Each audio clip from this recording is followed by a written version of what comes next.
머리에서 발끝까지, 발끝에서 머리까지 아플 때 자석으로 삼심 토요 콘텐츠. 예고해드린 주제는 요로감염증, 즉 임균성 요도염 또는 비임균성 요도염, 이것 함께 토론하기로 했는데 그렇게 예고해드렸죠. 그런데 유튜브 댓글로 아주 안타까운 질문이 들어와서 이것 먼저 토론합니다. 구독자님의 질문, 병증 상담인데요. 여러분들과 함께 생각해 보십시다. 저는 52세 남자입니다. 15년 전쯤 교통사고로 다리 수술을 하게 되었고, 이 과정에서 혈소판 감소증이 의심되어 검사를 받는 과정에서 골수 2형성 증후군 괄호 열고 네이버에서 검색해 보니 골수 기능 이상으로 혈액세포를 만들지 못하는 여러 질환, 이 질환은 급성 백혈병으로 진행할 수 있다, 이러한 판정을 받으셨대요. 그리고 이 병으로 15년 정도 앓고 있대요. 현재 혈소판 수치가 2만 초반으로 지혈이 잘 안 되고 상처 회복이 느리며 항시 피곤하고 면역력이 많이 저하되어 감염병에 취약하며 구강염증, 몸살 감기에 자주 걸리며 한여름에도 오한을 느끼고 온도 변화에 예민해져 특히 겨울 추위를 견디기 힘이 듭니다.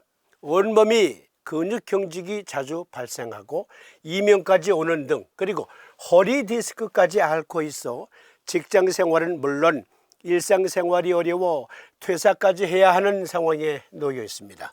그래서 이분께서 이 병증에 도움이 되는 처방이 있다면 답글 부탁드린다 그랬는데, 여러분들과 함께 이 병증 분석해 보십시다. 어떠한 도움을 줄 수 있는지 먼저 질문자에게 몇 가지 확인해 보겠습니다. 1. 이 병으로 전문의, 즉 주치의와 충분히 상담 또는 치료를 해왔는지요? 그러면서 치료 중인지, 아니면 현재 병의원 치료는 중단한 상태인지, 그리고 혹시 대체요법, 웹서핑 등으로 직방으로 낫는 요법, 이런 거 찾아 헤매시진 않았는지 높아심으로 여쭤봅니다. 왜 이렇게 여쭤보냐면 이 병은요, 치료법 있어요.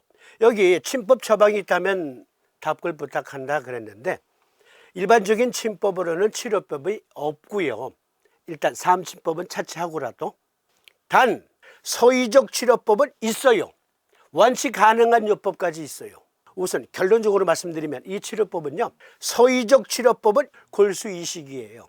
그런데 골수이식이 얼마나 조건이 까다롭습니까? 그리고 솔직히 이것도 많이 들잖아요. 세 번째, 혹시 그로 인해서 웹서핑 등으로 직방으로 낫는 약 없나? 없어요. 침법으로도 직방으로 낫는 처방이 있을까? 없어요. 물론 삼침은 도움이 되는 요법이 있어요. 그것은 조금 후에 말씀드리고, 질문자님과 같은 분들을 위해서 우리가 매달 셋째 일요일에 병증 상담 세미나를 하는 거예요. 아직 목이 덜 마르신 것 같아. 이거 죄송합니다. 오해하지 마세요. 오세요.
5월 19일 병증 상담 세미나에 오세요. 물론 오늘 어떠한 요법을 추천드리긴 할 거예요.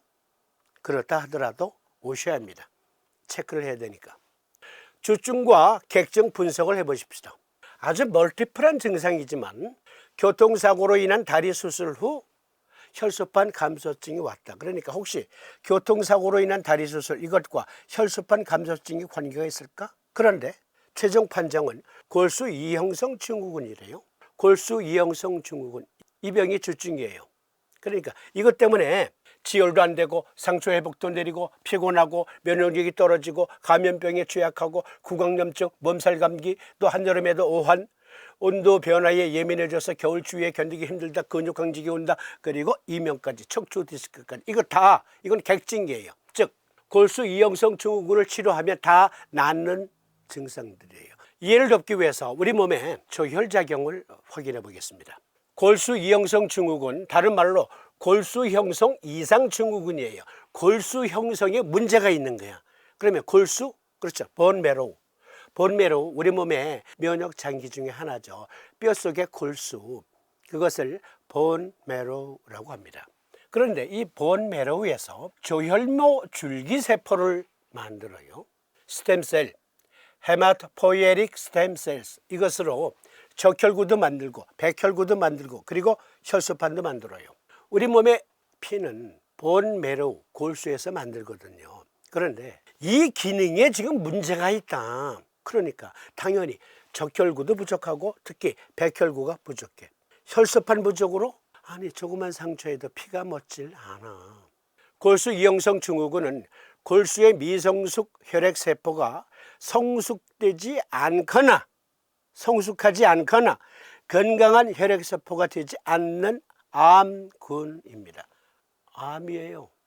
이번엔 국가암정보센터, 즉 우리나라의 국가암센터의 정보, 2022년에 발표된 중앙암등록본부 자료에 의하면 2022년에 우리나라에서는 24만 7,952건의 암이 새로이 발생했는데 그중 골수 이형성 증후군은 남녀를 합쳐서 1,343건으로 전체 암 발생률의 0.5%를 차지했습니다. 남녀의 성비는 1.5대 1로 남자에게 더 많이 발생했습니다. 발생 건수는 남자가 801건, 여자가 542건이었습니다. 남녀를 합쳐서 연령대별로 보면 70대가 33.0%로 가장 많았고 60대가 25.2%, 80대 이상이 18.3%의 순이었습니다. 그러니까 이것은 원래 노년층에 많이 생기는 병인데 간혹 젊은 층에도 생겨요. 그러면 서의적 치료법은 제가 이거 완치되는 방법이 있다 그랬잖아요. 보존적 치료는 수혈과 항생제 치료가 있습니다. 수혈은 빈혈이 심한 경우 적혈구 수혈을 해야 하고 혈소판 감소증이 심할 경우 혈소판 수혈을 해야 하며 감염 증상이 나타날 경우 항생제 치료를 해야 합니다. 그런데 이것은 암이니까 항암제 치료, 그리고 조혈 성장 촉진 인자 투약을 받는 것, 면역 억제요법, 이것은 자가면역증으로도 발생한대요. 이 암은 자가면역증으로도 발생한다. 그리고 이것, 동종조혈모 세포 이식. 동종조혈모 세포 이식은 완치를 기대할 수 있는 유일한 방법입니다. 골수 이식, 이건 백혈병과 거의 같은 치료법이고 단 근만성 골수성 백혈병보다 예후가 좋아. 사망률은 현저히 낮아. 하지만 이것도 암이다. 이것도 혈액암이에요. 그런데 치료에 도움이 되는 사암침법, 어떠한 요법이 있을까 한번 생각해 봤습니다. 그런데 있더라고요. 그것도 의과학적인 근거에 입각한 사암침요법이 있어. 그러니까 너무 실망하지 마세요. 여기에서 적혈구 수혈, 혈소판 수혈, 조혈 성장 촉진 인자 투약, 그리고 골수 이식, 이것은 혈액과 관계된 요법이에요. 그런데 만약에 이와 같은 방법이 사암침법으로 가능하다면 증거 기반에 근거한 치료에 도움이 되는 사암침법, 골수 이형성 증후군은 골수의 미성숙 혈액세포가 성숙하지 않거나 건강한 혈액세포가 되지 못하면 그게 골수 이형성 증후군인데 그건 암으로 분류된다. 이 그림에서 베이비가 미성숙 조혈모 세포라고 합시다. 그러니까 이때는 아직 적혈구 생산도 못해. 백혈구, 혈소판도 생산 못해. 이것이 점점 자라서 청장년기가 돼야 적혈구, 백혈구, 혈소판 등을 만들 수 있어. 그런데 이 골수 이형성 증후군은 이 상태에 머물러 있는 거예요. 골수의 분화 과정이 이 상태에서 베이비 수준에서 머물러 있는 거예요.